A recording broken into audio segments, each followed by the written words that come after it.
Hey guys, tonight we're stepping back into the fertile banks of ancient Egypt, where farmers did not rely on seed drills or modern canals, but on the rhythm of the mighty Nile. Forget the grand temples and golden tombs of pharaohs.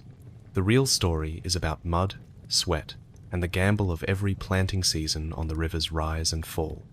So tonight, we ask what it really took to survive the annual inundation. What did it feel like to watch your fields vanish beneath floodwaters, then reappear rich with silt? Every era had its own challenge, so let me know where you're tuning in from and what time it is where you are. It's always amazing to see who's joining this journey along the riverbanks. Now dim the lights, pull your blanket close, and let's wade into the Nile together. You wake before dawn to a faint tremor in the air and a distant murmur that grows like the call of many voices. You step from your reed hut into cool morning light and find the horizon aglow with ripples of bronze and silver. The Nile has begun its annual rise. You hurry down the sandy path toward the riverbank, where your fellow villagers already gather. Each face is lit with awe and hope. You feel the humid breath of the desert soften as the floodwaters inch ashore, carrying the promise of new life. You dip your toes into the murky current and taste the fine silt on your lips. Behind you, the fields of parched earth stretch pale and cracked. The sun has baked the clay until it resembles broken pottery. But now the river's flow spills over its banks to flood every hollow. The edge of the water laps at your sandals, leaving a ribbon of soft mud. You bend to scoop a handful and let it squish between your fingers. Black gold, you call it. Women stride into the shallow water carrying clay pots. They fill each vessel and haul it back to their homes. The water will be used for cooking and bathing until the flood recedes. But its true gift is the layer of fertile ooze left behind on every field. You know that when the water withdraws, it will leave a blanket of rich soil where you can plant your grain. You leave the river's edge and climb the small ridge that overlooks your farmland. You watch as the flood spreads across low plains, drowning the stubborn thistles and brittle stalks of last year's crop. Young men stand waist deep in water, wielding long wooden poles to guide the current into newly carved canals. Their work is urgent and skilled. They know that every hour of delay means less silt on dry land. A priest emerges from a small shrine of mud brick beside the ridge. He holds in his hands a bowl of lotus blossoms and fresh bread. You bow your head as he steps down into the water. He scatters petals across the surface and dips bread in the flood to honor Hapi, the river god. You close your eyes and murmur your own prayer, asking for steady rains in the distant hills where the waters begin. As the sun climbs higher, the flood gathers speed. Small fish tumble from hidden pools and dart through the rising tide. Children squeal with delight as they chase the flopping silver shapes. They scoop handfuls of fish that will be dried and salted for winter. You watch them with a smile, remembering how you once ran barefoot and unafraid. Today you stand taller, bound to the river's ebb and flow.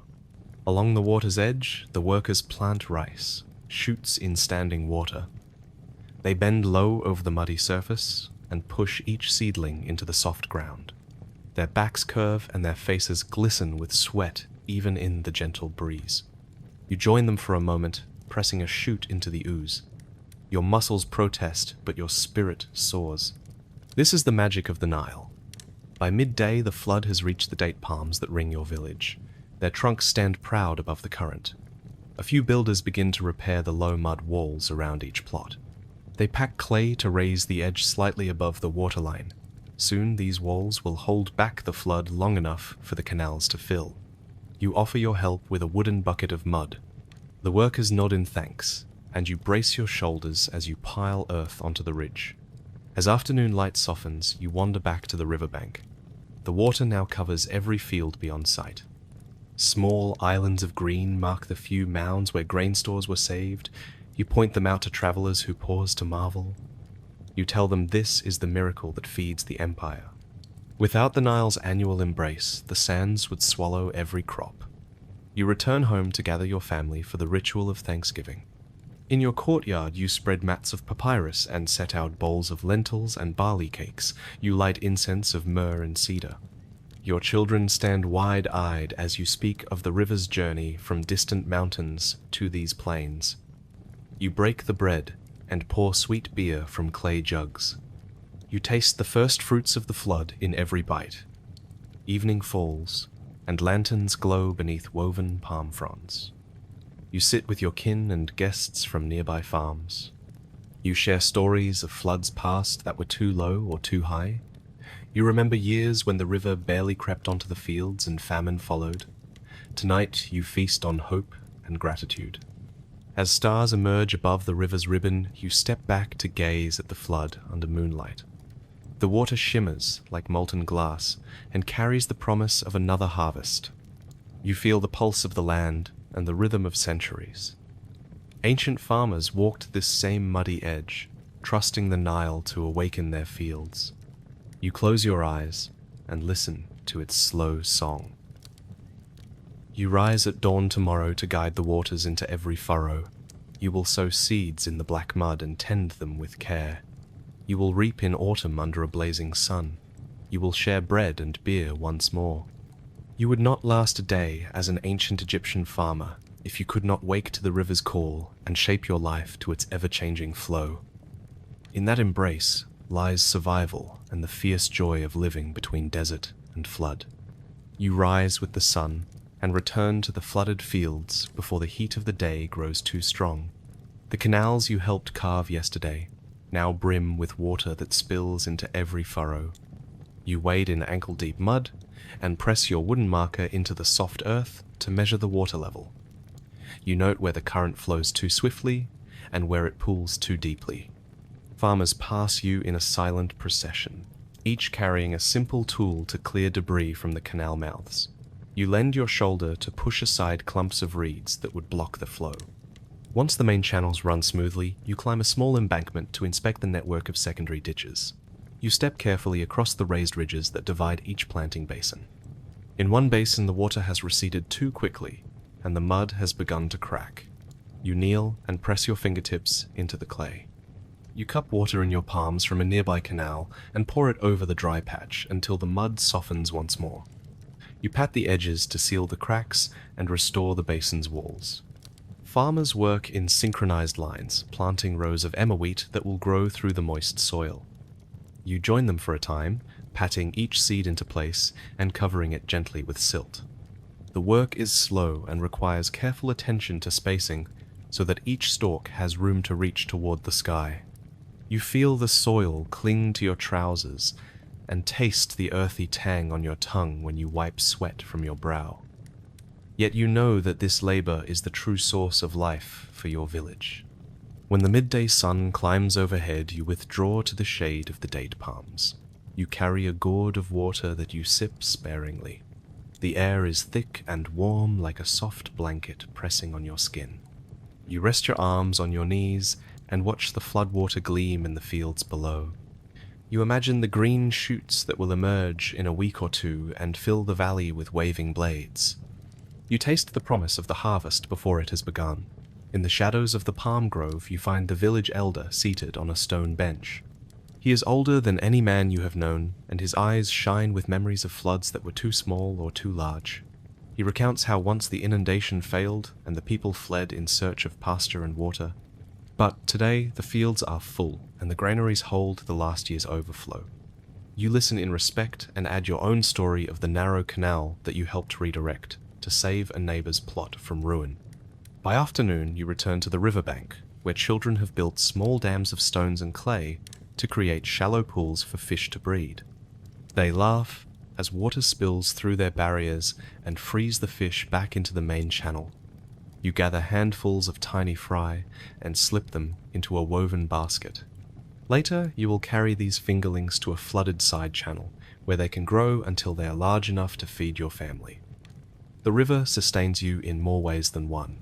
As the light softens, you begin the ritual of checking the village's water wheels. These simple machines lift water from the river into narrower channels that run through the heart of the settlement. You climb onto the wheel and tighten a wooden handle to reset broken paddles. The leather straps that bind the axle have loosened with the weight of the flood. You press a fresh piece of hide into place and bind it with twine soaked in tree resin. When you turn the handle, the wheel creaks to life, and water splashes over the lip into the courtyard channels. With the water wheels restored, you return to the fields one last time to free the young date palms planted on the ridge above the floodplain. You lean into the soft soil and lift each sapling by its base. Water flows from its roots in a thin stream. You carry it to a slightly higher bank where the ground is drier and the roots can search for air. You pat the earth firmly around each trunk to anchor it against the flood's rising tide. You whisper blessings to the trees that will bear fruit in the years to come. Evening brings a cool breeze that ripples the surface of the flood like silver threads. You walk the riverbank to join your neighbors in a simple feast of barley cakes and fresh fish roasted on embers. You spread mats of woven papyrus beneath the stars and pass around clay bowls of spiced lentil stew. You dip your bread into the broth and taste salt and cumin on your tongue. You laugh at stories of the day's work and offer thanks to the river gods who have carried life to your village once again. By the time the moon rises, you step back to watch the flood reflect its pale light across the fields. You think of the weeks ahead when the water will slowly drain and the green shoots will emerge.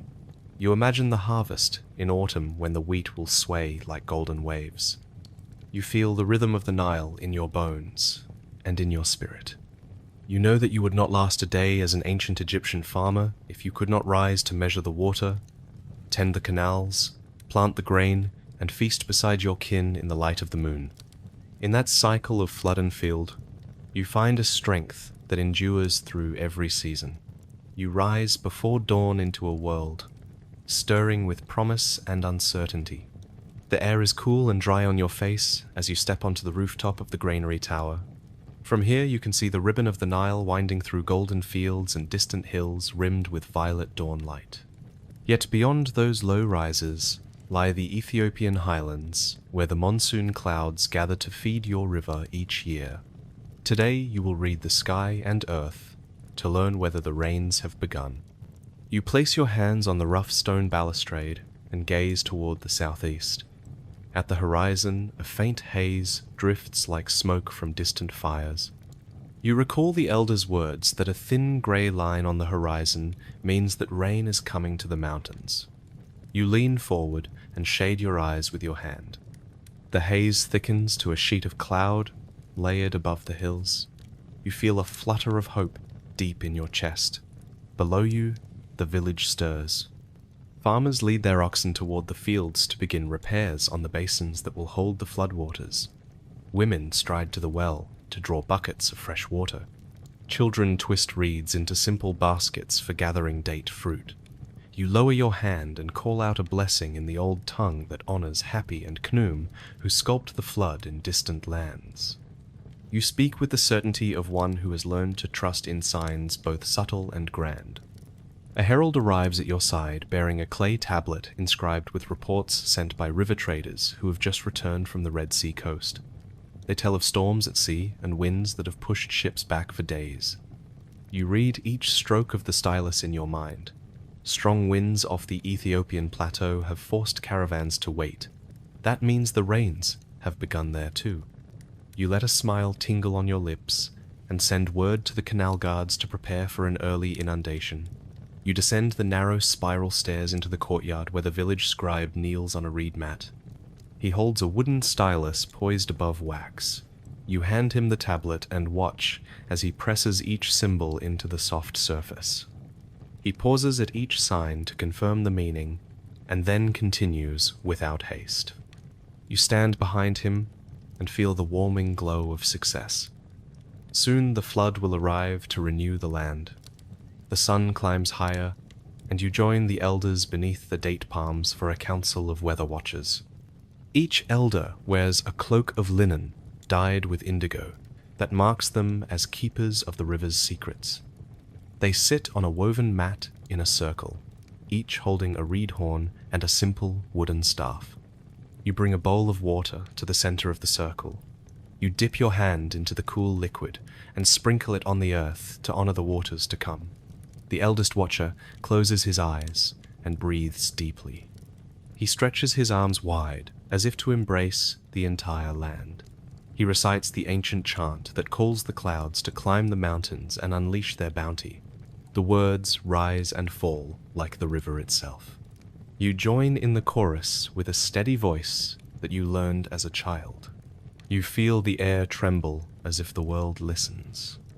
After the chant, the watchers stand and face each cardinal direction.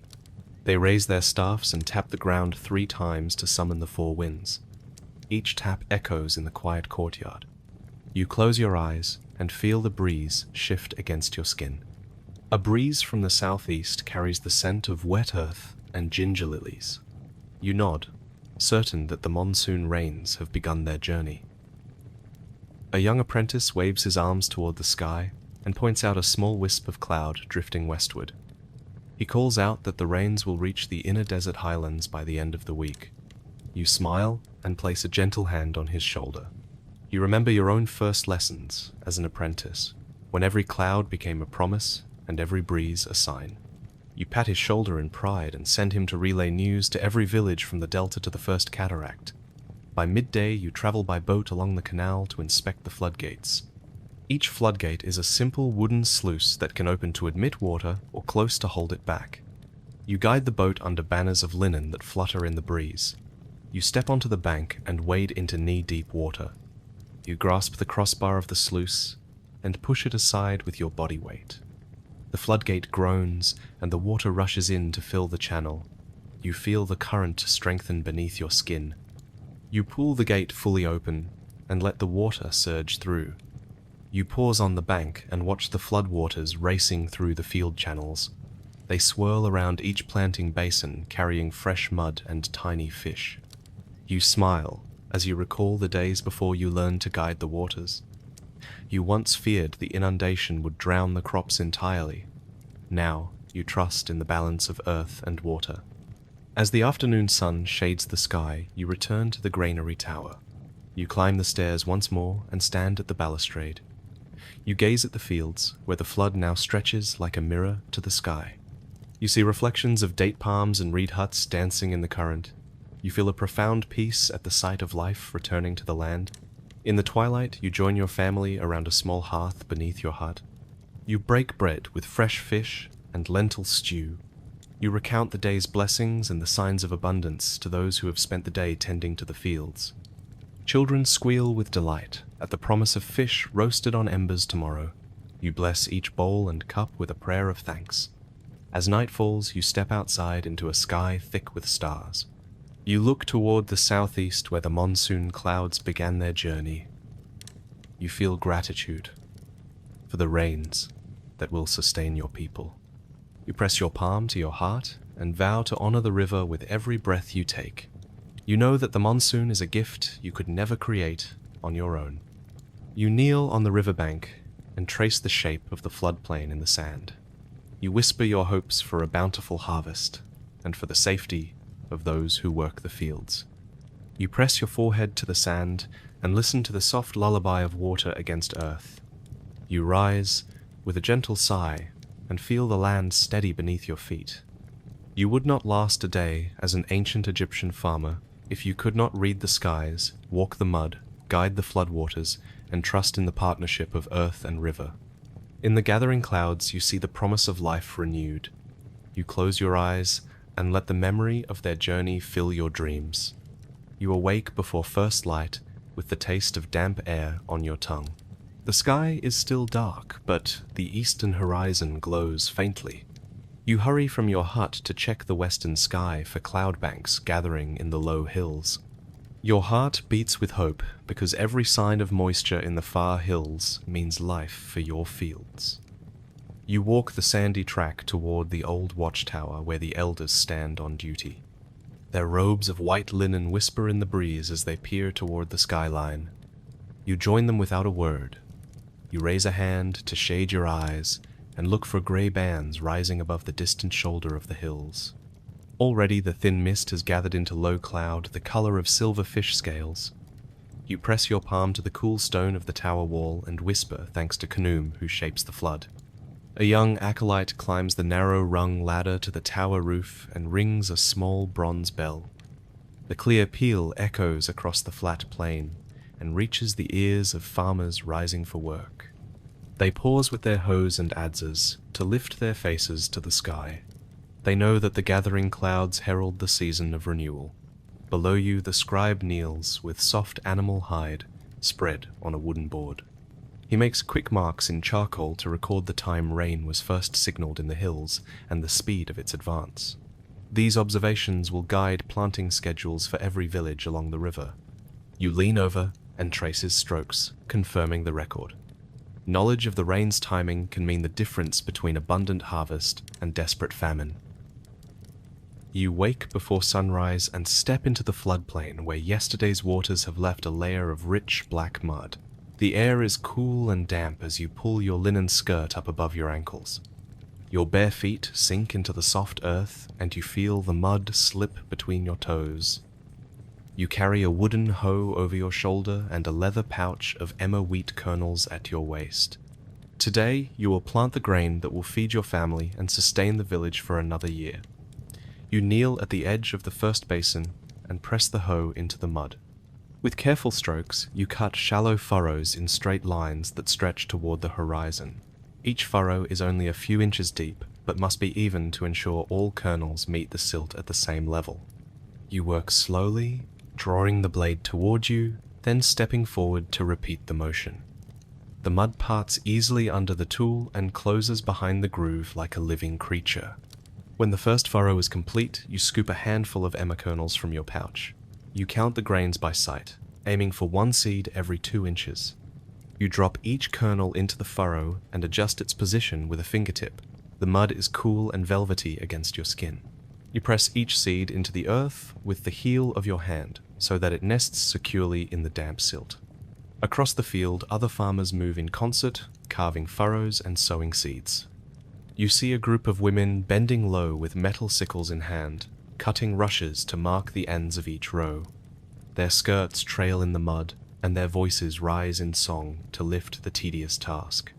You hum along, matching your breathing to the rhythm of the hoe and the placement of each kernel. After you sow one row, you rise and shake the mud from your knees. You wipe your hands on your woolen sash. You step back and survey the rows you have planted. The dark lines contrast sharply with the lighter ridges between them.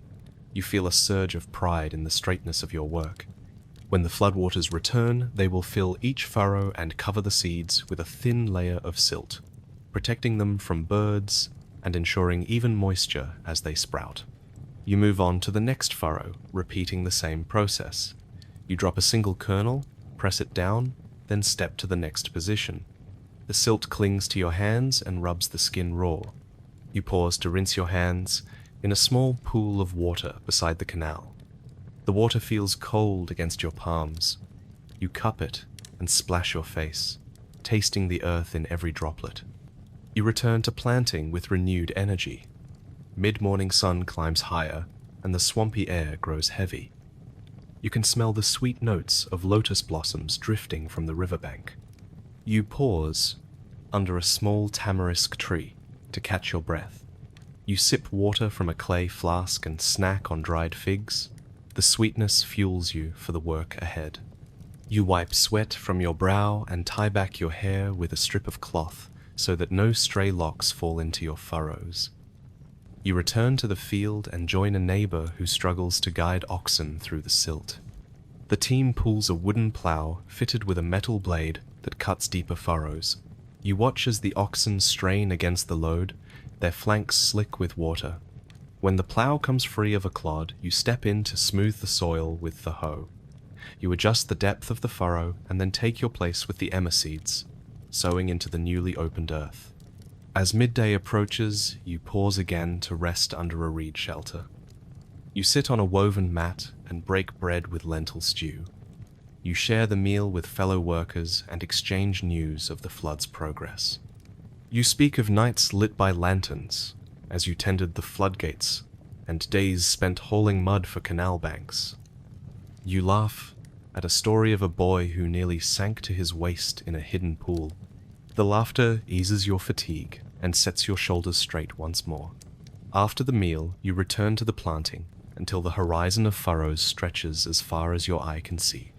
You work side by side with friends and family, each kernel a promise of the harvest to come. You feel a bond to the earth beneath your hands and to the river that shaped its richness. You press the last seeds into the final furrow and pat the soil smooth with both hands. As the sun dips low, you walk between the ridges to inspect your work. You press your heel into the earth to check that the seeds are covered but not too deeply buried. You clear any pushback of mud from the ridges so that water will flow freely. You lean on your hoe and watch as the wind stirs the tall grasses at the field's edge. You imagine those grasses carried by the flood, their seeds scattered to new ground. That evening you meet the elders by the canal to offer thanks. You wade into the water as they do, pouring fresh beer into the flow as an offering to Hapi.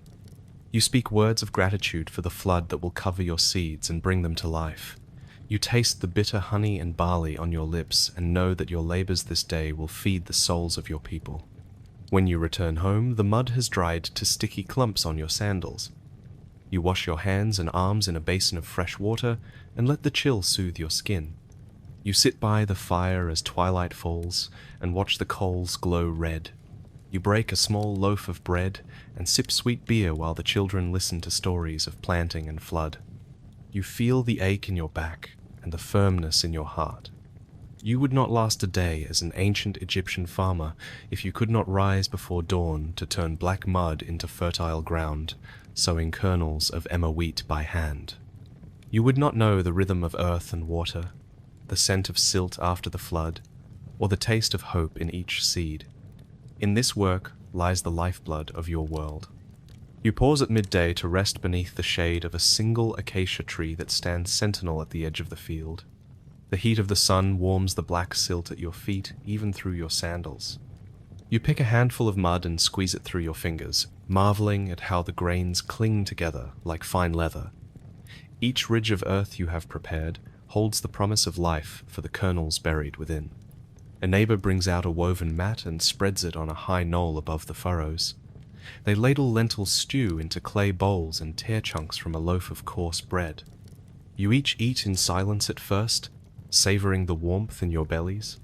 Then conversation springs up about the progress of the planting. Someone recalls the year the floods came late and the crop failed. Others speak of a season when the inundation was so high that kitchen gardens were lost beneath the water. You nod and sip water from a gourd flask, letting the cool liquid slide down your throat. After the meal, you return to the field. The air shimmers as the sun beats down, turning the silt's surface slick and muddy. You gather the remaining kernels of emmer in your pouch and weigh them with a quick count. Only a few remain, enough to finish the last plots near the canal edge. You kneel at the boundary and begin once more. Your hands move almost by memory now. You cut a narrow trench, drop a kernel every few inches, and press the mud down with your fingertips. You work steadily, one eye on the distant horizon for any sign of returning floodwaters. Children run between the rows carrying bundles of young reeds. They use the reeds to mark the ends of each furrow so that irrigation channels can be reconnected when the waters rise. You lift a bundle and weave the reeds into a low barrier at the field's edge. The woven fence will slow the flow of water just enough to fill each basin without washing away the fresh seeds. You tuck the final reed into place and step back to admire the neat pattern of ridges, furrows, and markers. Nearby, a group of women crouches by a temporary compost heap. They spread a thin layer of manure and straw on a nearby plot reserved for fallow planting of legumes. You join them, scooping the dark mix onto your hands and scattering it over the soil. The manure will enrich the earth and help the grains of emmer grow strong roots. You rub the mix into the topsoil, watching as the pale straw darkens beneath your touch. As the afternoon heat eases you, and your neighbors begin the task of watering the fields, you open a small floodgate by the canal and let the water pour into the furrows. You guide the flow with a flat piece of wood to ensure each ridge fills evenly. The water glides through the channels and spreads across the basins. You watch the silt swirl and settle, burying the kernels beneath a thin blanket of rich mud. You close the gate when the water reaches the tops of the ridges. The field breathes with relief and readiness. A sudden breeze stirs the date palms lining the canal bank. You pause in your work and lift your face to the air. You taste the hint of rain carried from the distant hills. You know that the monsoon has begun in earnest. The buzz of cicadas rises around you, and the sky takes on a faint silver glow beyond the palm fronds. You smile and feel the weight of your labor's ease. The river will soon renew the fields again this evening and carry more life to the silt. Before the light fades, you walk the length of the planted area to clear any debris that clogs the channels. You wade through shallow water and push aside fallen leaves and broken stalks. You kneel to scoop mud from the bottom of the canal where it has built up. Each scoop you take helps water flow more smoothly when the next flood arrives. You work with quiet concentration, aware that any blockage could starve the seedlings of moisture. As dusk approaches, the workers gather their tools and return to the riverbank. You join them in laying out mats beneath the thatch shelters. You share a final bowl of lentil stew and dip barley cakes in the rich broth. You laugh at a story about a goat that escaped into a neighbor's field during planting and devoured half a furrow of seed. You promise that next year you will build a stronger fence. After the meal, you step away from the shelter to stand by the canal's edge. The sun sinks low, and the sky turns amber and rose. You feel the pulse of the river slow as the water level peaks at the end of its journey. You slip off your sandals and let your feet rest in the cool floodwater. You lean against the wooden gate as it sighs under its own weight. You close your eyes and listen to the gentle lap of water against the mud banks. In that moment, you feel the connection between yourself and the earth around you. The silt that covers the field beneath your feet will soon sprout into green shoots of emmer. The work of today will become bread and beer for your family and for countless others. You taste the promise of life in the still water and the soft mud. As the last light fades, you return to your hut, where a small lamp waits beside your sleeping child.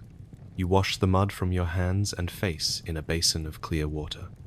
You feel the ache in your back from kneeling and planting all day. Yet you also feel a deep joy at what you have sown. You wrap your arms around your child and whisper words of hope for the future.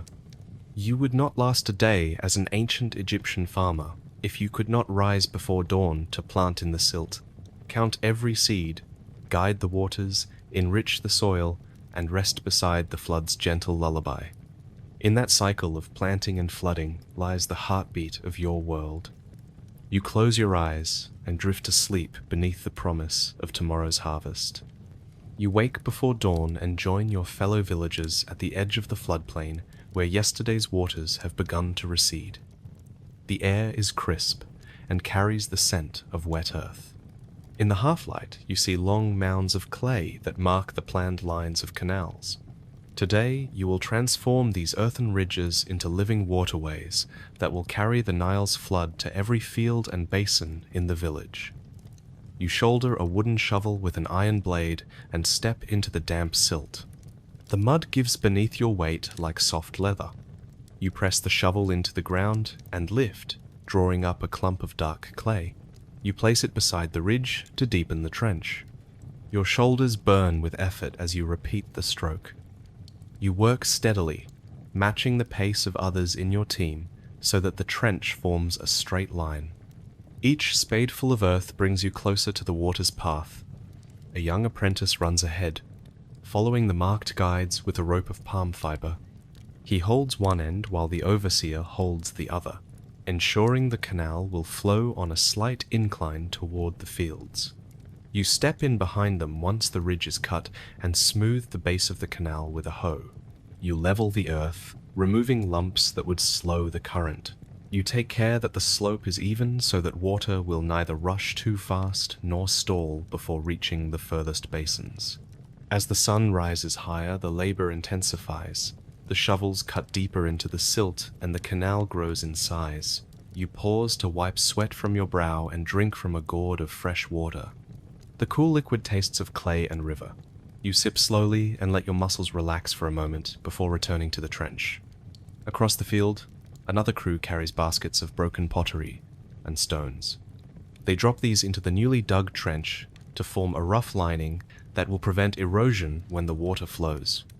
You help them guide the baskets and lift the stones, settling each into the canal bottom.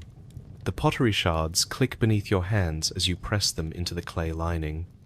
You work with care, knowing that a single collapse could flood the wrong field or destroy the embankment entirely. By midday, the main artery of the canal is complete. Water from the river's edge now pours into the entry point. You stand at the sluice gate and draw a deep breath. A neighbor calls to you and lifts the wooden bar that holds back the current. With a crack, the floodwaters burst into the canal, swirling around the stones and rushing toward the distant basins. You cheer as the water surges, tasting fresh silt in the spray. You steady yourself against the gateposts and watch the canal begin its life. While the water runs, you turn to the task of building basins. These are low-walled enclosures that will hold water long enough for the fields within to soak the mud. You and your team dig small trenches that circle each planting plot. You cut a narrow channel 3 feet wide and a foot deep. The spoil is piled between trenches to form the basin walls. Each basin must be level so that water covers every inch of the plot evenly. You use an adze to carve the walls smooth and remove loose clods. You pack the clay firmly with your boot heels so that the walls hold fast under the weight of the flood. You stamp down each ridge until it stands firm. You pass to the next basin and repeat the process.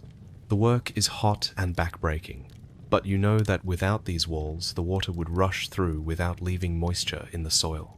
As afternoon approaches, you inspect the network of canals and basins. You walk along the embankments feeling for any soft spots. You prod the walls with a pointed stick and listen for hollow echoes that warn of collapse. You mark weak sections with a piece of red cloth. Later, you and a repair crew will return to reinforce those walls with fresh clay. A sudden gust of wind stirs the palm fronds overhead. Dust and silt swirl across the fields. You pause and lift your face to the breeze. A crack of thunder follows, sounding distant and promising. You glance toward the southeast, where the monsoon clouds have been gathering for days. The sky has darkened slightly, and you sense that rain may soon fall on the highlands to feed your canals and basins once more. You take a moment to rest and share bread and lentil stew with your friends beneath a makeshift shade of woven reeds. You laugh at a tale of a neighbor whose ox broke free and dug its hoof into a fresh canal, draining water prematurely. You promise to help him mend the breach when the flood slows. You sip sweet beer and let the warmth spread through your chest. Refreshed, you return to the repair of the weakest basin walls. You carry baskets of new mud and pack it firmly into the cracks. You pat the clay with your palms and smooth it with a flat stone. Each patch you fix strengthens the field against the coming flood. By the time the sun dips low, you stand atop a low ridge and watch the water fill every trench and surround every basin. The network you carve today will guide the floodwaters across the plain with the precision of veins in a leaf. Each field will soak up the rich black silt that brings fertility to the grain. Your hands ache and your back groans, but you feel pride in what you have accomplished. You wiped sweat from your brow, yet you also brought life to the earth. As evening falls, you gather the tools and return them to the village storehouse. You wash your shovel and hoe in a small pool beside the canal and lean the handles against the wall. You step back and admire the work by lantern light. The water glows softly in the basins. The walls rise like dark sentinels against the flat earth. You walk home along the canal bank, passing fields still moist from today's labor. In your hand you carry a small handful of freshly turned silt. You press it to your face and breathe deeply. You taste dust and life in equal measure. You remember the long hours of digging and packing and lining. You remember the calluses on your palms and the ache in your arms. And you know that you would not last a day as an ancient Egyptian farmer if you could not bear the back-breaking work of carving canals and building basins. At your hut, you gather your family by the hearth. You share a simple meal of bread, baked in the new pottery shards you used earlier today. You break bowls of stew by lantern light. You recount the day's progress, the canal running strong, the basins sealed, the fields ready to drink the flood. You feel the tired warmth of community as your children listen wide-eyed to the tale of muddy trenches and rising waters. You lie on your mat that night with a full belly and a quiet heart. You feel the earth's pulse beneath you.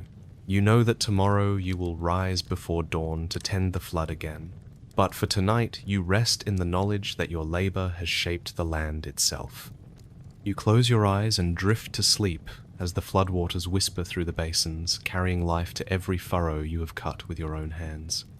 The next dawn finds you back at the canal entry, where water has settled into a steady pulse. The main trench you carved must now be widened to allow enough flow for the upper fields. You join a crew of masons who carry baskets of stones and clay mortar. They stand knee-deep in water and fit each rock into the muddy bank to shore up the sides. You press smaller stones into gaps and smooth mortar over rough edges. Each stone locks against the next as the wall rises toward the sunlit sky. Once the stone lining is secure, you move down the canal to inspect the wooden gates that regulate the flow. The gate is a simple plank mounted on pivot posts. You lift the plank with 2 helpers and slide it along a notch cut into the timber frame. You test the seal by pouring a bucket of water between posts. A few thin streams leak through. You mark the spots and carve small wedges of reed to fill the gaps. You press mud over the reed to seal the joint. When you test again, the water holds back in the main channel. Only a slow kernel of flow seeps through the frame as intended. While the gate holds, you set a team to clearing vegetation from the canal banks. Reeds and rushes have sprung up in the nutrient-rich mud. They would catch debris and block the water's course. You hand out long wooden rakes and guide each worker to scrape the roots away. The clumps float on the surface and are dragged to the embankment where they dry in the sun. You gather the dried reeds into bundles. Later, they will be woven into mats to line the basin walls against erosion. By midday, the canal flows smoothly between stone walls. You turn your attention to the smaller feeder ditches that lead to each basin. These must be carefully aligned to ensure even distribution. You use a simple water level made from a length of reed tied across a bit of leather. When the water rests level in each end of the reed, you know your slope is correct. You mark the direction of flow and dig small trenches that carry water just below the surface. You cover the top with a thin layer of mud so that only a hint of shimmer reveals the water's path. Farmers will lift small clumps of earth to channel water where they need it most. In the afternoon, you host a gathering of field captains and labor overseers. They stand around the central tub of water that holds the water level tool. You show them how to measure the slope and adjust the feeder trenches. You demonstrate how to patch leaks in the basin walls with a mixture of clay and chopped straw. The overseers kneel in the mud to practice each technique. You watch them for each misstep. You offer gentle corrections and praise successful repairs. They bow in gratitude.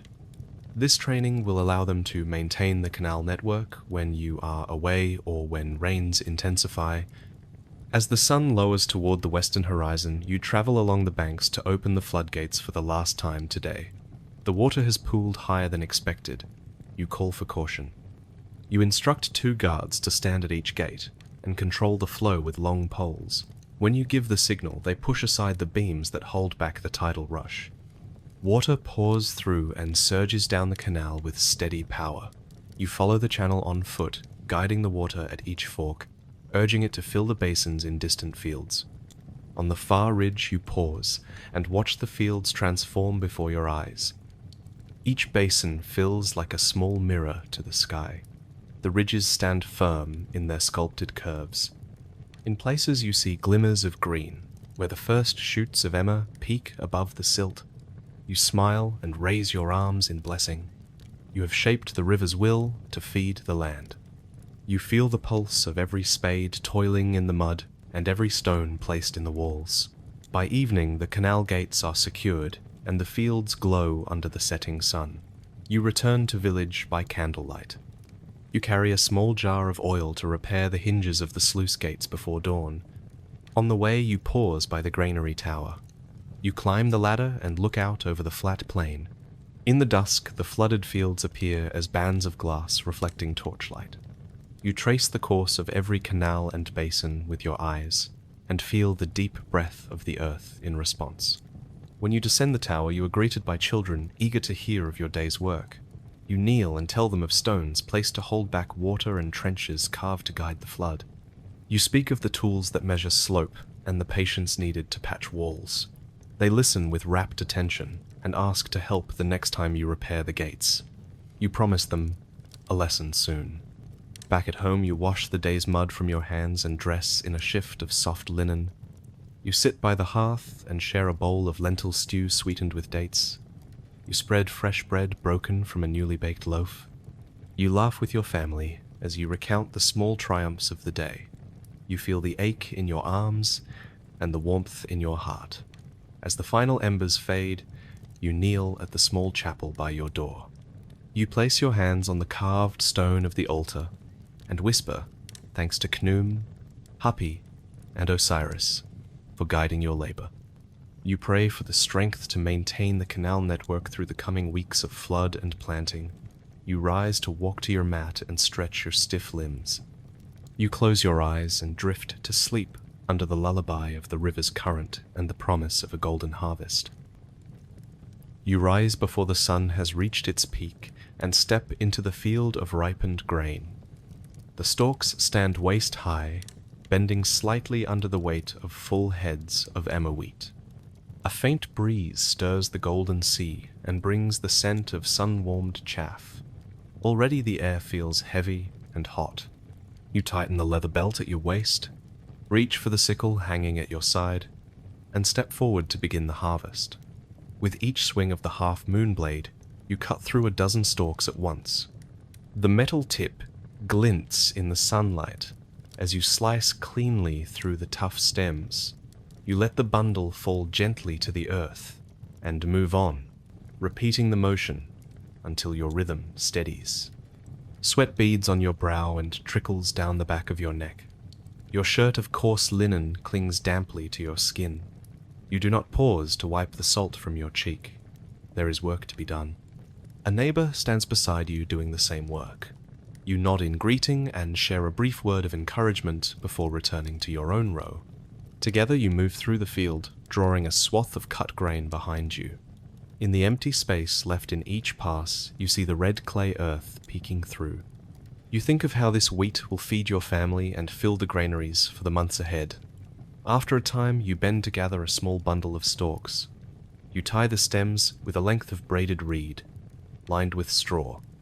Your fingers grasp the tough strand and draw it tight. You pat the bundle at the cut-off end, making it neat and compact.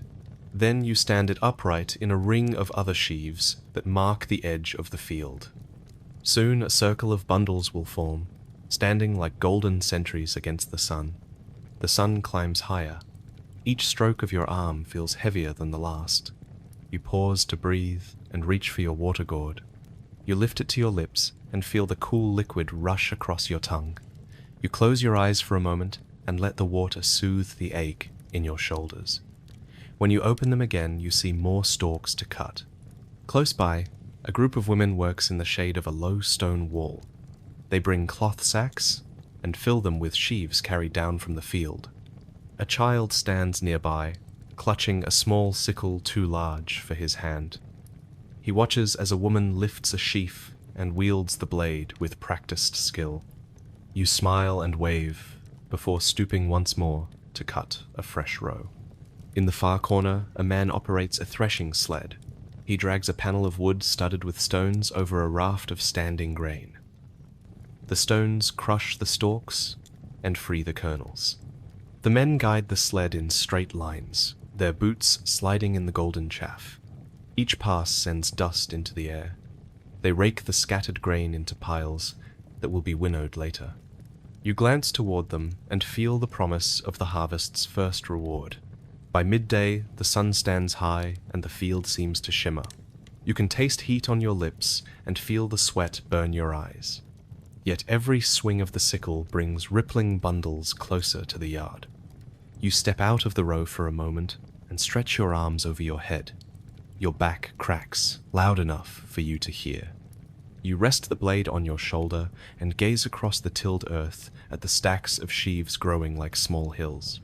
You return to work until the entire plot is cut. The swaths of empty earth form a pattern of light and shadow beneath the blazing sky. You steady your breathing and wipe a sleeve across your forehead to clear your vision. You take one last handful of tall grain and slice it free. You let the stalks fall into the gathering of bundles. A bell tolls from the village temple.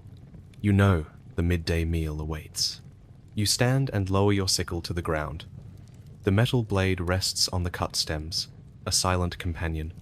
You lift your arms above your head and stretch again. You feel the ache in every muscle, the culmination of morning's toil. You gather the nearest bundles and carry them toward the stacking area. Each load holds 3 or 4 sheaves. You lift with your knees, feeling the weight settle into your shoulders. You walk across the field, placing bundles one atop another in neat triangular stacks. With each placement, the stack grows taller, a monument to your labor. When you reach the end of the field, you stand back and admire the golden pyramids rising from the earth. Their broad bases shimmer like waves. You feel a surge of pride at what you have created. You rest for a moment with your back against a stack, leaning on the cool stalks. You close your eyes and rest your head against the sun-warmed grain. The sound of conversation drifts from the threshing ground. You hear laughter and the creak of sled runners cutting across the field. You hear the rattle of kernels and the soft hiss of stalks as they slide beneath the panel. You imagine how soon the grain will be winnowed in the breeze, the light chaff carried away so that you may store the heavy kernels. A child runs past you, clutching an armful of baby wheat stalks. He races toward his mother, who waits by a pile of sheaves. She smiles and gathers him in her arms. You watch the scene with a smile of your own. It reminds you that tomorrow's bread begins today in the sun-drenched field. You wipe your hands on your skirt and head toward the village. You carry one final bundle under your arm and wave to the men working the sled. You feel the weight of the bundle against your side and the sweat trickling down your neck. Yet you feel also the fierce joy of a harvest begun. At the edge of the field you pause and look back at the golden swath. You think of the many days of planting and waiting that led to this moment. You think of the sweat and sore muscles and the prayers for steady rains. You think of the family gathered tonight by hearthlight to break bread made from this very harvest. You step into the path and carry your bundle toward home. You know that tomorrow the work will begin again, stacking, threshing, winnowing, and storing. Yet today belongs to the sickle and the sun, to the flicker of gold beneath a blistering sky. You would not last a day as an ancient Egyptian farmer if you could not face the midday sun, the burn of steel on stem, and the call of the field that must be answered at every dawn. In that answering lies the heart of your world. By the next dawn, the field of golden stubble lies neat and bare beneath the pale sky. You return with a yoke of oxen and wooden sled that will carry the sheaves to the threshing floor. You hitch the oxen one each side of the sled and guide them into position beside the first stack. You hook the bindings of the sled to the oxen's yoke and urge them forward with a soft word. The sled glides until it rests against the lowest tier of bundles. You and a neighbor lift sheaves onto the sled in even layers, taking care that no head of grain is crushed beneath the weight. When the load is full, you guide the oxen along the narrow track back to the threshing area. The sled's runners creak in protest, but bear the burden without faltering. You pause at the platform and lift the first sheaf from the sled, tossing it before a team of workers who prepare the cereal grains. At the heart of the threshing floor, a circle of men stands ready. Each holds a flail made from a length of wood capped with a heavy knot. You place a sheaf on the sun-baked stone and raise your flail high. You bring it down with all your strength. The grain husks crack beneath the blows and the kernels spill onto the floor. You stir the broken stalks with your foot to expose the remaining heads. With rhythmic motion, you beat each bundle until only chaff and stalk fragments remain. Some fields in other villages use oxen to trample the sheaves instead of flails. Today, you follow the older custom of manual threshing. You admire the precision of the workers who rhythmically strike each sheaf until it yields its precious contents. Their arms move in harmony, a dance of grain and wood that has fed this land for countless generations. When the threshing is done, you draw a square of cloth beneath a low breeze that carries away the chaff. Together with other women, you rake the mixture into loose heaps. Then, you lift the cloth by its corners and toss the grain into the air. The lighter chaff rises on the wind and drifts away. The heavier kernels fall back onto the cloth. You repeat this winnowing until only clean grain remains. By midday, the sun stands overhead, and each breath feels warm and sweet with the scent of new wheat. You measure the volume of grain in leather sacks and divide it between family stores and the communal granary.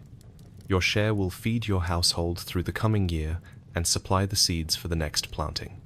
The rest is set aside for the village reserve, and for tithes owed to the temple and local governor. A group of scribes arrives with clay tablets and reeds. They record the quantities levied in exchange for the right to till this soil. You kneel before them and present your sacks. They weigh each on a simple balance scale. With each measure, they ink symbols into the clay. When the record is complete, they seal the tablet and place it in the governor's archive. You watch as the officials ride off with their collection, knowing that without this tribute, the canals and granaries could not be maintained. In the cool of the afternoon, you help your family carry a portion of clean grain to the storage pit. You climb wooden steps into the top of a walled silo. You tip the sack and hear the dry cascade of kernels filling the cell. You smooth the surface with a paddle to firm the mass and protect it from pests. You seal the opening with woven reeds and clay plaster. The grain will rest here until the lean months when every morsel counts. As the day wanes, you join the harvest feast. Mats of woven papyrus are spread beneath a squat fig tree beside the granary. A pot of fresh fish stew simmers on a stand. Loaves of barley bread are broken into generous wedges. Bowls of lentils and fava beans warm your belly.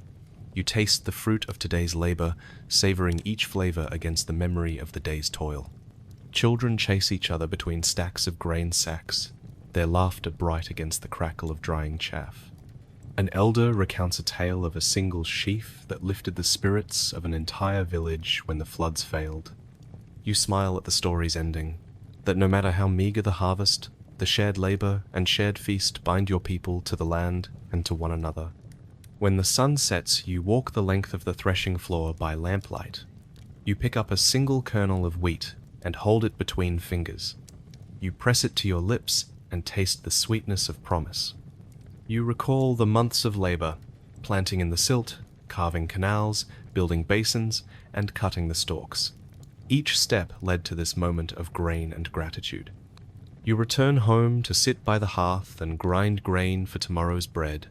With a stone mortar and pestle, you crush the kernels into coarse flour. The rhythm of the grinding is soothing, a reminder that life depends on small tasks done well. You inhale the scent of fresh flour and recall the taste of warm bread straight from the fire. Before you sleep, you kneel at the roadside shrine to offer thanks to Happy, the river god, and to Osiris, the lord of the harvest. You place a handful of grain on the altar and whisper a blessing for the fields to come. You touch the smooth stone and feel the strength of generations in the carved surface. You return to your mat and close your eyes to the soft murmur of the river carried on a night wind. You know that when dawn breaks, the village will begin anew, planting, carving, digging, reaping. You know the cycle that binds you to the land and to life itself. You would not last a day as an ancient Egyptian farmer if you could not bend beneath the sickle, thresh beneath the sun, and give thanks before the fields once more. In the heartbeat of grain and river lies your world. You rise before the sun has fully cleared the horizon, carrying leather sacks heavy with the first fruits of your harvest. Each sack holds 2 measures of emmer grain that you and your family have threshed and winnowed in recent days. You shoulder the burden and walk the narrow path toward the village granary, where clay silos stand like silent sentinels. The air is cool, but the promise of the day's heat rides on the wind. Today you will ensure that the grain is stored for winter and pay the tithe owed to the governor's steward. At the granary courtyard, the master of stores greets you. He wears a linen robe trimmed with indigo thread to signify his office. He holds a tally board carved from palm wood and inscribed with rows of tally marks. You kneel before him and offer 2 sacks of grain. He nods and swings a large pan balance into view. You place 1 sack on each side of the scale beam. His assistant drops bronze weights into the central dish until the beam rests level. The measure is exact. The master calls out the count, and his assistant marks the tally board with a slender reed stylus. You step aside and carry your sacks toward the nearest silo. The clay walls are smooth and cool. Each silo is a tall cylinder built of mud bricks sealed with plaster. A narrow doorway leads inside to a hollow chamber that will protect the grain from moisture and vermin. You lift the first sack onto your shoulder and climb wooden steps built around the silo's base. A trapdoor in the floor of the upper level opens to reveal the dark space below. You tip the sack and hear the cascade of golden kernels as they fall into the silo. The sound is soft and hollow like rain on a clay roof. You let every kernel slide free until the sack is empty. You fold the empty bag and set it aside. Then you seal the trapdoor with a thick plug of clay mixed with straw from last season's harvest. The plaster will hold the door fast until spring, when you reopen the silo to mill the grain into flour. At ground level, the next farmer is already loading another pair of sacks. You descend the steps and wipe sweat from your brow. The sun has climbed higher, and the courtyard is bright with light. You carry your tools into the shade of a palm that stands beside the granary. There you rest for a moment before returning to fetch more grain. Around you, the village hums with activity. Women sweep the storeroom floor to clear away chaff. Men carry baskets of small fish that will be dried in the sun and stored alongside the grain for the lean months. By mid-morning, the master of stores calls for the tribute to be weighed. You gather with other farmers before a long table of clay jars and small baskets containing barley, oil, and fresh eggs. These are offerings to the governor in exchange for his protection and the right to till the land. The steward appears clutching a scroll of parchment. He reads aloud the decree from the palace. Each family must pay 1/10 of its grain, 1 measure of oil, and 2 eggs for every 6 family members. The decree also demands a contribution of woven mats and dates. You step forward and place a basket of oil on the scale. The steward marks the quantity on his scroll. Then you bring an egg and wrap it in fresh papyrus leaves before laying it in a small basket. Next, you kneel and offer a sheaf of woven mats made by your wife from the reeds harvested last week. Each item is recorded by the steward's assistant in neat columns of cuneiform signs. You hear the scratch of reed stylus on clay as the record takes shape. When your offerings are complete, you bow your head in respect. You watch as the steward nods in approval and hands the scroll to his scribe. The scribe claps the wet clay tablet with another to imprint his own record. Then he places both tablets in a wooden box that will travel to the governor's treasury in the provincial city. The governor's tax collector will verify the records before issuing your family's official receipt. With tribute paid, you return home to share a bowl of fish stew with your children. They listen wide-eyed as you describe the enormity of storing the grain and the ritual of paying tribute. You speak of the master of stores who watches over every measure of grain, and the governor's steward, whose seal guarantees the peace of the land. You see pride in their faces that even small farmers can fulfill such duties. In the afternoon, you help repair the storehouse roof, where loose thatch allowed rain to drip onto the stored grain last season. You climb a ladder with fresh bundles of palm fronds and tie them in place with strips of palm fiber. Each layer overlaps the one below to shed water away from the clay walls. You work steadily, knowing that secure storage will keep your grain safe until you return in the harsh months of winter. As the sun nears the horizon, you collect the last empty sacks and carry them to your hut. You stack them with care for future use when the next harvest arrives. You feel the cut marks on your hands where the sacks rubbed against your skin. You feel the ache in your shoulders from lifting heavy loads. Yet you feel also a sense of accomplishment. You have secured the life of your family through months of toil and safeguarded the village's stores. Before dusk, you walk to the local shrine of Osiris to offer a handful of grain. The priest stands ready with a clay bowl. You pour the kernels into it and bow your head in prayer. You ask for Osiris's blessing on the grain below and for the governor to continue his fair rule over these lands. You taste dust and devotion on your lips as you step back and watch the priest burn incense. At your hut, you break bread with fresh flour made from the older grain that remained after tribute. You toast your family's health and the fertility of the fields. You tell them that this year the tribute was heavier than last year, but the harvest was richer too. You promise that with careful storage and faithful offerings, the cycle of planting and paying tribute will continue to sustain your people. When night falls, you lie beneath a sky thick with stars. You think of the clay silos rising like sentinels in the moonlight, and of the officials who will carry the record of your tribute to distant courts. You feel the earth's pulse beneath you, and know that the grain you stored will become tomorrow's bread and tomorrow's seed.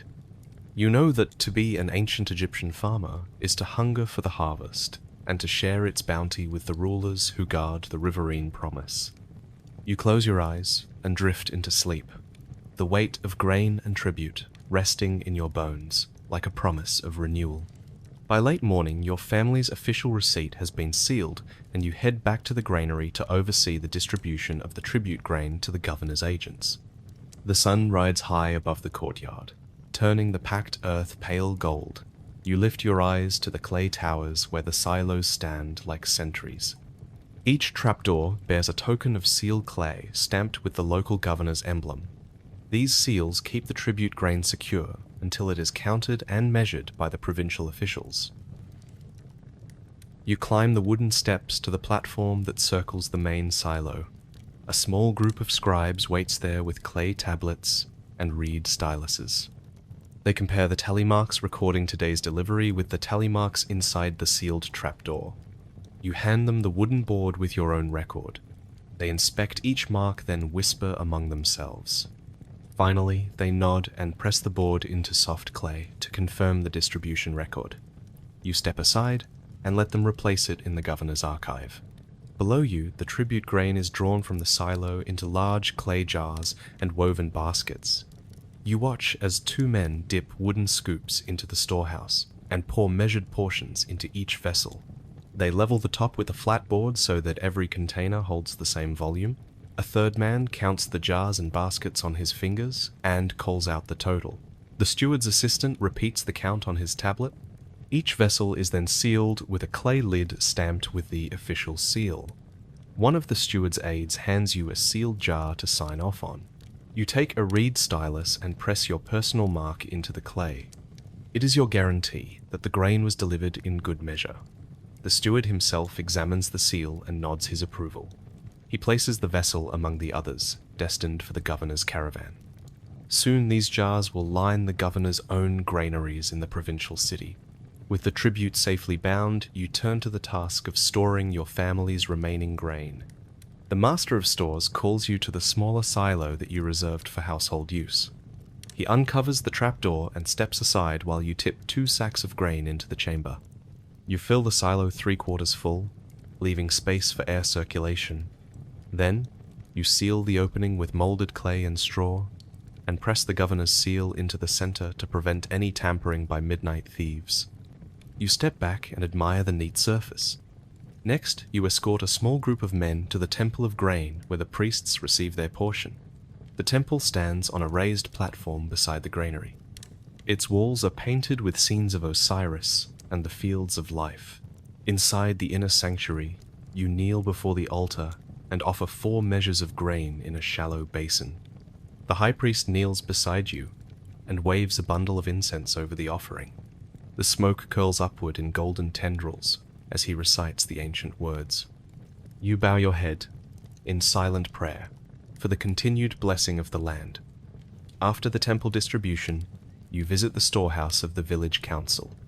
Here, the elders have reserved a stockpile to lend to families in need or in times of drought. You and the elder women pour 5 measures of grain into a coarse linen sack. They tie it with a strip of leather and inscribe the family names on a clay token. This way, when a household borrows grain, the council can track its return. You nod to the elders and promise to return the labor owed in the fields once the flood recedes. By afternoon, you gather with your neighbors under the shade of the palm grove to discuss the calendar of deliveries. The master scribe lays out a reed mat inscribed with the months of the year. He points to the symbols marking the planting season, the inundation, the harvest, and the festival of thank offerings. Each family must contribute a portion of its stored grain at those appointed times. You listen closely and memorize the schedule. This calendar will guide your work and your giving for the year ahead. At the day's end, you return to your own field to check the small storage pits you dug for personal seed reserves. These pits are lined with clay and sealed with thatch mats, pressed down beneath heavy stones. You lift the mat and peer into the pit. The kernels within are dry and plump. You measure out 3 measures for your next planting cycle and repack the remainder carefully. You seal the pit and pat the stones smooth. Then you tie a length of red cloth to a nearby stake as a marker so no one accidentally disturbs the seed store. When the evening bells call the workers to rest, you join the communal feast at the granary courtyard. Mats of woven grass cover the ground and clay bowls of soup and porridge await each family. You sit beside the master of stores and taste rich stew of lentils, onions, and date syrup. You dip fresh loaves of barley bread into honeyed broth. You share laughter with friends who tilled the fields and paid the tribute with you today. As darkness falls, you walk home under a sky thick with stars. You pass by the silos whose sealed gates mark the fortune of the harvest. In the night breeze, you hear the rustle of stored grain against the clay walls. You know that within those towers, the village's life has been secured for moons to come. Back at your hut, you kneel before the small shrine by your door. You place a single measure of grain in a clay bowl and whisper your gratitude to Osiris and Khnum. You ask for the strength to tend next season's crops and the wisdom to fulfill your duties of storage and tribute. You rise and step onto your mat, the cool earth beneath you, a reminder of the toil that sustains your world. You slip into sleep with the promise of the grain cycle complete. You have stored your family's harvest, paid your tribute, supplied the temple, lent to neighbors, and recorded the calendar of needs and offerings. You carried heavy sacks, sealed clay jars, and etched symbols into tablets. You would not last a day as an ancient Egyptian farmer if you could not shoulder this burden of grain and governance. In the hushed night, you dream of silver sails on the flood and golden fields rising beneath the sun. You return from the fields with shoulders aching and clothes streaked with mud. The sun leans toward the west, and the air smells of earth and ripening grain. You spot your family's mud brick hut clustered among others in the village center. Smoke rises from cooking fires and laughter drifts on the breeze. You know that tonight you will share bread and beer with kin and neighbors and feel the bonds that hold your community together. Inside the hut, your mother stands before a low hearth where a large clay pot simmers. She stirs a thick porridge of lentils and onions, seasoned with cumin and coriander. Your younger siblings sit on a reed mat watching the pot bubble. Their eyes widen when they glimpse you entering with a new sack of grain. You smile and drop the sack at the doorway, its soft rumble, a promise of tomorrow's bread. Your father steps from behind a wooden post, carrying a large loaf of flatbread, still warm from the fire. He pats the smooth surface and hands you a piece. The bread is dense and hearty, made from the finest flour milled from last season's harvest. You break off a chunk and let it soak up the stew's rich broth. Your teeth sink into the soft crumb, and you taste sweetness from the barley and the sting of cumin on your tongue. A neighbor arrives carrying a woven basket of dates and figs. She smiles warmly and sets the basket down in the center of the mat. You pass a handful of fruit around the circle. Each piece is sticky with syrup and glimmers beneath the fading light. Children reach for the largest figs while elders debate which gods to thank at tomorrow's temple offering. Your older sister pours beer from a clay jug into small cups carved from gourds. The beer is cloudy and thick with grain particles. Its scent is sour and sweet. You lift your cup and press your lips to the rim. The first mouthful warms your belly with barley's tang and hints of honey. You pass the jug around so every hand, rough from harvest work, can feel its smooth curve. Outside the hut, other families gather by their doorways. Smoke from countless fires drifts in lazy curls overhead. You step out with your emptied cup and call to a friend who returns the greeting. He holds a plate of roasted chickpeas mixed with crushed sesame. You swap a handful and crunch each warm bite with relish. The chickpeas are crisp and nutty and pair well with the beer's tang. An elder approaches with a tambourine carved from a tortoise shell. He taps a gentle rhythm and children clap in time. A young man lifts a reed flute to his lips and blows a slow melody that echoes among the huts. The music rises and falls like the river's flow. You feel the rhythm in your chest and tap your foot to the beat as you move back inside to help clear dishes. Your mother hands you a clay basin of water scented with rose petals. You dip your hands into the cool liquid and lift the basin so each family member can wash away the sweat and silt of the day. You rub soap made from animal fat and wood ash across your skin. You pass the basin on until every hand is clean and every spirit refreshed. By torchlight, you gather at the table one last time for blessings. You stand and place your hands on the baked clay tabletop. You close your eyes and whisper thanks to the gods for the harvest and for the bonds of family and community. You ask for health and for the flood to come each year. Your family echoes the prayer in a soft chorus. When the meal ends, you help your father sweep the hearth and stack the clay bowls and cups. You tuck blankets and mats beneath the eaves so that those who wish to sleep under the stars can lie safe from dew. Children chase each other in playful circles before tiring and nestling beside their parents on the mats. You step outside alone to look at the sky. The stars wheel above the palms that fringe the village. The moon casts a silver glow on the mud brick walls and the shattered fields beyond. You breathe deep and feel the bonds that join you to this place and to these people. In the laughter of neighbors and the shared taste of bread and beer, you find strength to rise before dawn again. Tomorrow you will return to the fields to guide the floodwaters, to sow seed, and to harvest grain. But tonight you rest in the warmth of family and community. You would not last a day as an ancient Egyptian farmer if you could not share your labor and your bounty with kin and neighbor. In the simple act of breaking bread together, you forge the bonds that sustain your world. You awake before first light to the distant toll of temple bells calling the faithful to honor the river's god.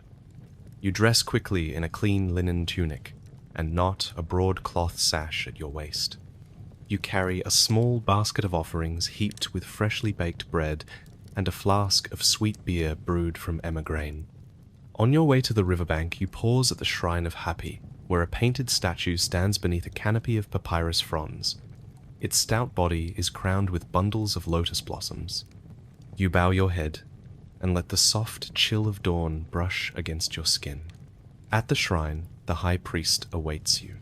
He wears a robe of deep blue, dyed with indigo, and a collar of faience beads that glint in the candle glow. He extends his arms in welcome, then leads you through the low doorway into the inner sanctuary. Inside, the walls are painted with scenes of the inundation in vibrant ochre and green. You trace the arches of papyrus reeds and the sweep of water carrying fish and silt. The priest lights a bundle of incense. Its sweet smoke curls toward the painted sky overhead as he intones the ancient prayer of offering. You step forward and place the bread on a carved stone altar. The loaves are soft and golden from yesterday's baking. You lift your head and speak your heart's need for steady floods that will clot the fields with fertile mud. you press your palm to the cool stone and offer a silent vow to share the bounty with those in need. Next, you pour the beer into a shallow dish. The liquid glistens like sunlight on water. You bow again as the priest sprinkles drops across the altar to wet the statue's feet. The sound of liquid on stone echoes like a promise of renewal. Outside the shrine, a procession gathers in the pale light. Men bearing vessels of water, the color of blood, stand beside women carrying bunches of fresh green vegetables and bowls of figs. Children follow with baskets of round cakes sweetened with honey and bits of date. You join the line and step onto the floodplain where the grass is still slick with dew. The river's edge gleams across the sandbars as the water moves slowly toward the huts and fields beyond. A chorus of voices rises in chant as the priest leads the way. You follow behind him and offer your basket of offerings as you pass. Each person lays their gift on a long woven cloth spread on the ground. The bread and beer, the water and produce will all be shared later as a feast of thanksgiving. For now they lie in neat rows beneath the watchful figure of the god whose image stands upon a low dais. The priest raises his arms and the chanting swells into a hymn of praise. His voice is strong and resonant. You close your eyes and let the syllables of the ancient words fill your heart. Each phrase calls upon Happy to swell the river at the coming season, to bring the flood that will feed the land and sustain the people. The sound rises and falls in gentle waves beneath the rising sun. When the chant ends, the priest steps aside and motions for the water-bearers to move forward. They carry tall jars of river water and pour them at the base of the statue. The water spreads across the stone dais and drips down onto the offering cloth below. You glimpse the bread absorb the water and the beer foam at the edges. You bend to touch a loaf and taste the dampened crumb. Its sweetness is mellowed by the river's gift. Next, the women approach with their bowls of vegetables and fruits. They lay their bowls before the statue and step back respectfully. You see a ripe fig glisten in the morning light. The priest picks it up and places it on the altar of stone beside the offerings. He then sprinkles grain from a small pouch over the vegetables and fruits as a final blessing of abundance. With the ritual complete, you step forward with your own offering of water drawn last night from the first flow of flood. You pour it onto the altar and feel a thrill as the liquid vanishes into the soft earth below. The priest raises his voice in final thanks and stamps his foot to echo the heartbeat of the land. The chorus repeats his final words in a low refrain. Silence follows. The dancers step into the circle. Their feet are bare and their voices ring clear as they whirl around the statue of Hapi. They carry sistrums of metal that jingle like small bells. You tap your foot and sway with the rhythm. The dancing is slow at first, then quickens with each step. You let the beat drive you forward until you too are part of the living pulse that celebrates the river's life-giving power. As the sun climbs higher, you leave the circle and walk along the riverbank. The water laps at your sandaled feet. You raise your arms and breathe deeply. You taste the incense on your tongue and feel the warmth of bread and beer still in your belly. You recall every word of the prayer and every note of the hymn. You know that in a few weeks the flood will reach its peak and the land will drink deeply of the silt. You return to the fields where the first shoots of emmer begin to peek above the mud. You kneel at the edge of a basin and press your fingers into the soft soil.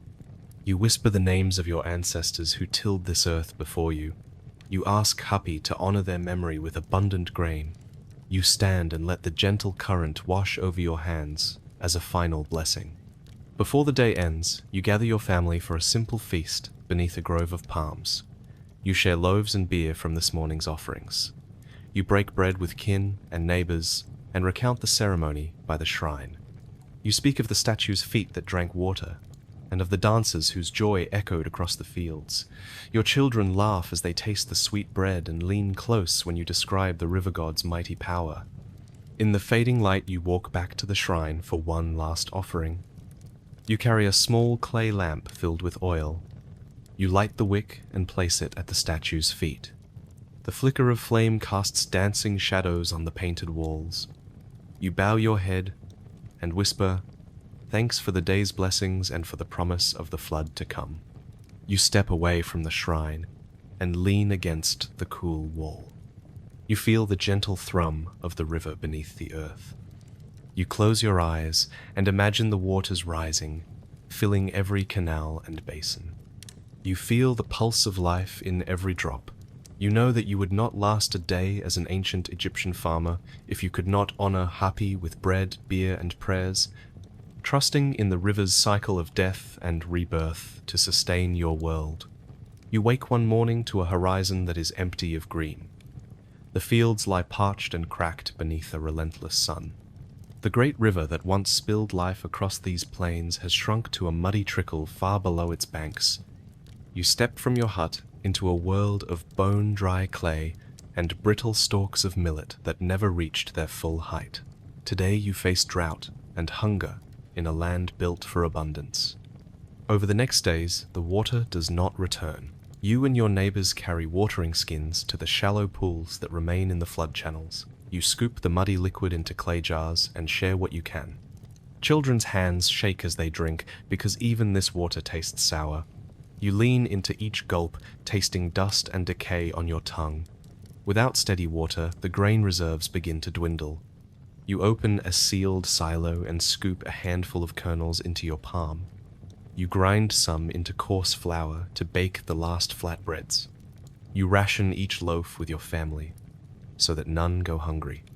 You share scraps with a neighbor's children who cry for food. You know that to refuse them would be unthinkable, even when your own belly gnaws with emptiness. Then the locusts arrive. A black cloud rises on the horizon and moves like a great bird of prey. You hear the distant roar of their wings and feel the tremor of their passing. In moments, the air is filled with chittering limbs and snapping jaws. You and your family run into the fields, waving cloth banners to scare them off. But the locusts have come to feast. They devour every leaf and seed head in a matter of hours. You watch in horror as your carefully planted shoots vanish beneath their ravenous swarm. You stand in the dust and let the wind carry the broken stalks across the plain. You taste the loss in your mind like acid. You fall to your knees and gather handfuls of crushed green matter. You crush it between your fingers and smell decay. The world feels smaller now, stripped of every gift. Tonight we draw back the string on medieval archers, a brotherhood sworn to wood and sinew whose skill could turn the tide of castles and battles alike. This story isn't just about blood and mud. It's about the relentless training that forged steady arms, the hush before the volley, and the quiet victories when an arrow found its mark. Imagine dawn breaking over a misty field, the weight of your longbow in calloused hands and the taste of dawn air laced with horse sweat and hope. From the rhythmic chant of foot soldiers to the tension of drawn string, you'll see how a single arrow could decide the fate of kingdoms. We're asking what it would actually feel like to survive just one day as an archer in the Middle Ages. Let us know in the comments where you're tuning in from and what time it is in your corner of the world. It's always amazing to see who joins the ranks. You march toward the quarry in single file. The earth beneath your sandals is soft from last night's dew, but soon gives way to sharp gravel. Torches line the route so that none lose their way in the pre-dawn gloom. You pass rows of stacked clay jars holding water drawn from the canal.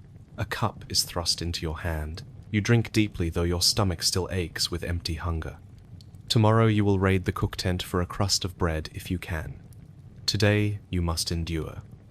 At the quarry you find towering faces of rock that rise against the sky. Teams of stonecutters stand at the base, pressing long wooden wedges into cracks in the limestone. You take up your club and hammer each wedge until it splits the stone. With a low groan, the slab breaks free. Other laborers slip ropes beneath the fresh block and fashion a harness. You grip the rope with white knuckles and prepare to haul. The overseer's whip cracks through the air at the first stumble. You feel its sting on your back and leap forward with renewed effort. The ropes bit into your palms as you pull with every muscle. Your feet slip in the gravel, but you do not stop. You march backward step by straining step until the block skids onto a wooden sled. You collapse on one knee, gasping for breath. Your neighbor pushes the sled up a ramp tilted toward the village wall. You lean into the stone and shove with your shoulder. Sweat drips from the rim of your heavy hair and runs into your eyes. You blink it clear and brace again. The sled moves inch by inch until it reaches level ground. Men outstretch their arms to guide it around the corner. You follow the sled along narrow lanes between mud brick huts. Women and children stand behind low walls to let you pass. You see fear in their faces, for the overseer punishes any who dawdle. You feel their hopeful eyes on your back, praying you will survive the day and bring the block safely to its place. At the temple site, you see towering walls, half-built from the morning's labor. Ramps of earth lead to the top, where masons wait with chisels and hammers. You help load the block onto a scaffold. One end lifts high above your head, and you guide it into place. You brace your back against the face of the wall as it settles into the mortar. The overseer circles behind you, his whip cracking if you falter. You step back to catch your breath. Your shoulders ache as though you carried the weight of the desert sun itself. You rub the sweat from your brow and blink at the blocks that now form an unbroken line from east to west. The temple will be complete only when every block is lifted into position. Today, you have placed one more stone in the city of the gods. Midday sun blazes overhead. You stagger down from the scaffold and find a small heap of barley cakes on a coarse cloth. You break the cakes and swallow the crumbs without pausing. The bread is stale and hard, but you taste only nourishment. You pass the remainder to those behind you in the line of laborers. There is no bread left for idle hands. In the shade of a low wall, you refill your gourd at a washer's trough. Children dip their hands in the water before you rise again. Each child's face tells you more of your duty than the overseer's whip ever could. You turn toward the open field where the blocks await their passage from one ramp to the next. The overseer sounds a shout and you seize a rope once more. You pull until your arms tremble. The block moves, and another man guides it forward with a chain. You follow, and sweat drips from your nose onto the soft soil. Each drop of sweat feels like a promise you cannot break. As afternoon wanes, you help raise the final block for the day. The masons carve the stone's face to match the others already set. You stand behind them and feel the dust cloud your lungs with each chisel strike. You cough, but do not retreat. The temple wall stands taller, as though carved from a mountain. You know it will catch the first light of dawn like a mirror to the gods. When the overseer dismisses the labor, you collapse beside the packed earth ramp. Your back hums with relief at the momentary rest. You sit and stare at the great wall that bears your sweat in every crack. You taste dust and metal in your mouth. You feel bone-deep fatigue that only a night on a thin mat can ease. That evening at dusk, you join your family in the courtyard. Your mother scoops thin porridge into a clay bowl. You grasp it with hands that still tremble from labor. You eat slowly, tasting every grain, as though the world depends on this single meal. You pass the bowl to your younger brother so that he too may have strength. Your father kneels beside you and places a hand on your shoulder. No words are needed. He knows the shape of day's labor carved into your frame. You rise to join the others in a short prayer to the gods of stone and land. You whisper a vow to return tomorrow and carry another block beneath the overseer's watchful eye. You know that without your strength, the temple walls would not climb toward the sky. Yet you also know that this forced work binds you to the land and to the service of power beyond your own. Night comes, and the torches along the temple walls flicker like silent sentinels.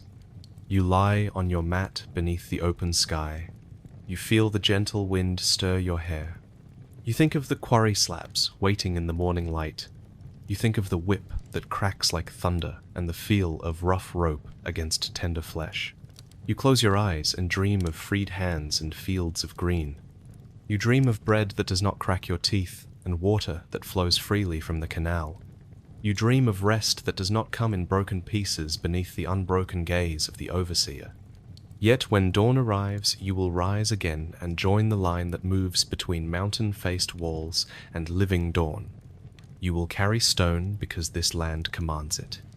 You will haul each block because the temple must stand. You would not last a day as an ancient Egyptian farmer under corvée labor if you could not bear the whip without breaking your will. You will endure because your body and spirit are all you have to shape the world into the image of your gods. The dawn air carries a tense hush as you join your fellow farmers beside the Great Canal. Rumors have spread through the villages that this season's tribute demands will double again. The drought and the plague have already stripped your families of most grain and forced you into harsh labor. Today, a handful of voices has risen against the overseers and the governor's tax collectors.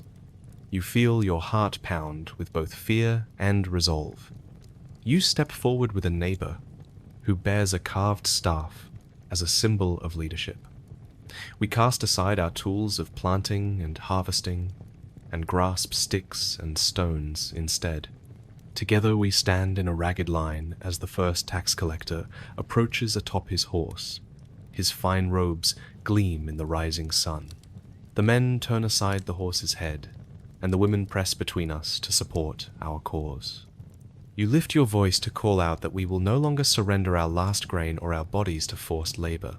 Behind you, a child wails for bread, and a mother clutches her empty water jar.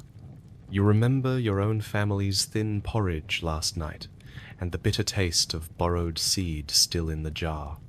You swallow hard to steady your voice, and tell the collector that his governor has sealed away our stores until all our grain is gone. You demand fair rates that leave our families with enough to survive. The horse shifts beneath the collector, and his expression flickers with surprise. He raises a hand as though to strike, but his whip falls idle. At that moment, more of our neighbors emerge from the huts with tools turned into weapons of necessity. Some carry wooden clubs once used for threshing, others wield shovels with the metal blade raised above their heads. We encircle the collector and his guards. Our fear gives way to determination. The cry of revolt rings above the canal like a shout of freedom. The taxmen retreat up the bank to the main road, where they regroup with mounted soldiers. You feel panic rise in your chest as the click of armor approaches, yet you stand firm. Beside you, a farmer whose house burned in last year's famine lifts his staff and cries that we have nothing left to lose. He points to the empty granaries and the fields scorched by locusts. The soldiers hesitate as they see the faces of men and women hardened by hunger. In that moment, an elder among us steps forward. He speaks in a clear voice that carries across the water. He reminds soldiers that they too are sons of farmers and share our thirst and hunger. He calls on them to lay down their spears and join our struggle for fair treatment. A murmur runs through the ranks of soldiers. Some fling their shields aside and stand with us. Others lower their lances but remain on watch for orders. Seeing this shift, the governor's emissaries plead for calm. They promise to lower the tribute and to send seed to the fields when the canal floods again. They offer to register our names so that no family will pay more than its share. You feel relief flood your body like water returning to dry land.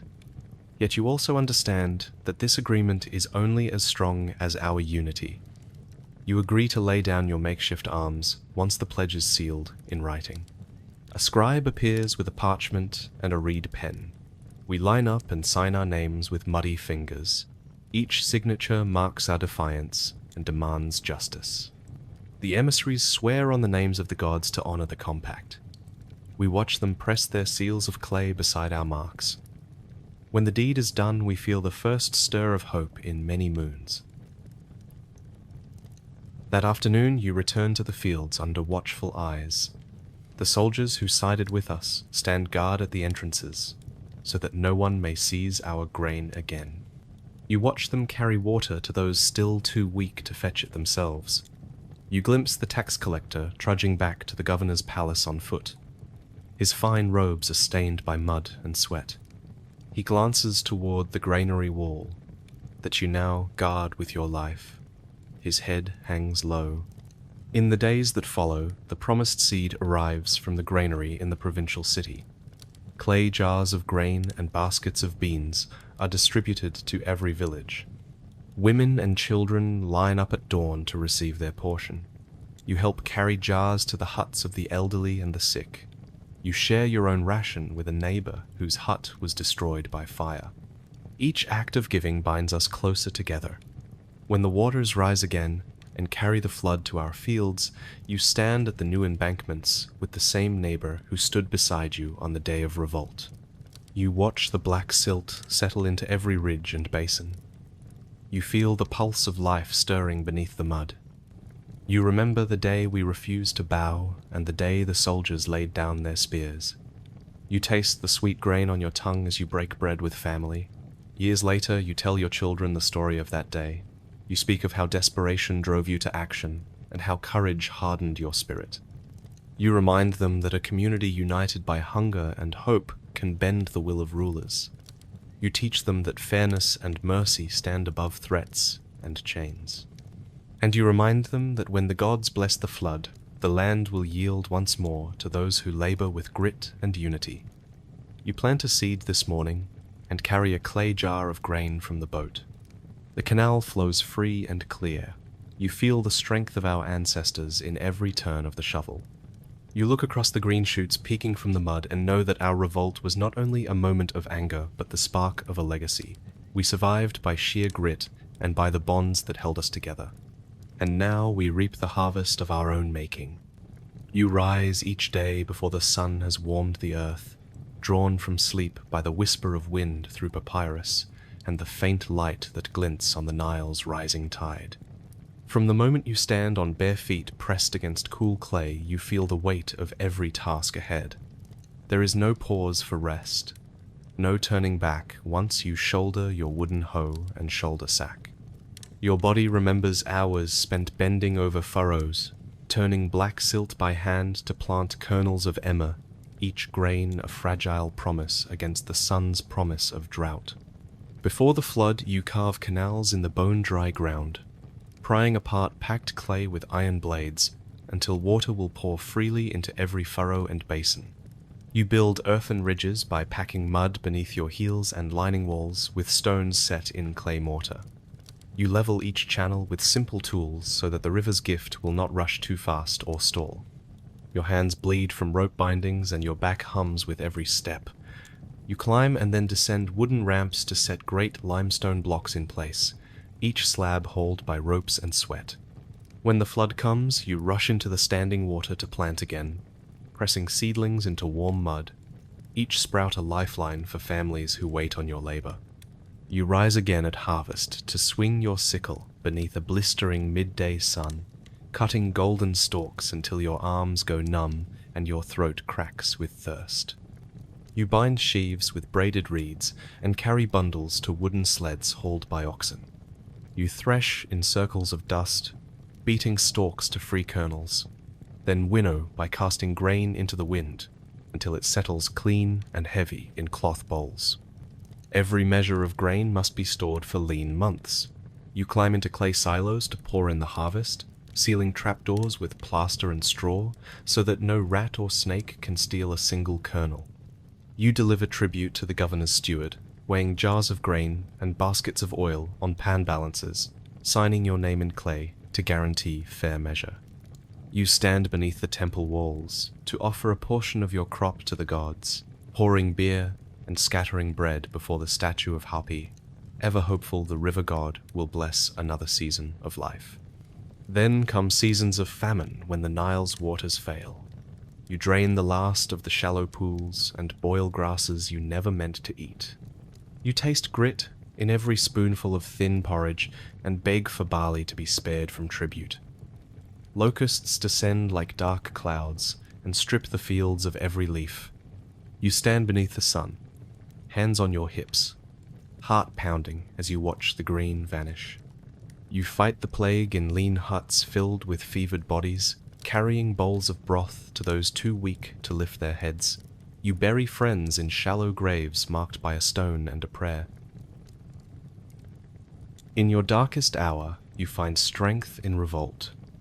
You gather with your neighbors at the canal's edge, turning clubs once used for threshing into instruments of defiance.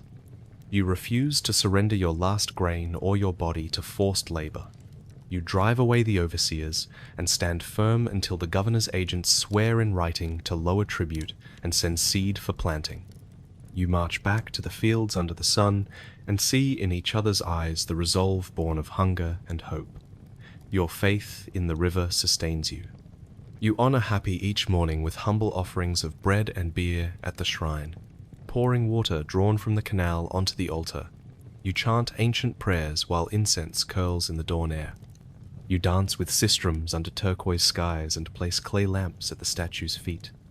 You trust that the monsoon clouds will gather in distant highlands and flood the Nile once more with life and renewal. Through every trial, you cling to hope. You leave grain in the shaded pit set by your home for next year's seed. You tear off a piece of fresh bread and pass it first to the oldest elder. You pour a cup of beer for the child who brought you water at the start of the day. You rebuild canals and patch basin walls, knowing that each small act of care is an act of resistance against drought and despair. When you collapse into sleep on a thin reed mat, your muscles aching, you taste the weight of days lived wholly in labor and longing. You dream of waterways pulsing with flood, of green shoots rising from the mud, of grain piled high in creamy jars. You dream of laughter around feasts under date palms, of children free from hunger, of a world shaped by your hands and your faith. Would you last a day as an ancient Egyptian farmer? Could you rise before dawn, carve the earth, sow the seed, harvest beneath the blazing sun, store the grain, pay tribute, endure famine, fight plague, revolt for justice, and still honor the gods in humble prayer? Only those who bear hunger in their bellies and hope in their hearts could stand in the fields of silt and toil until the river's promise is fulfilled once more.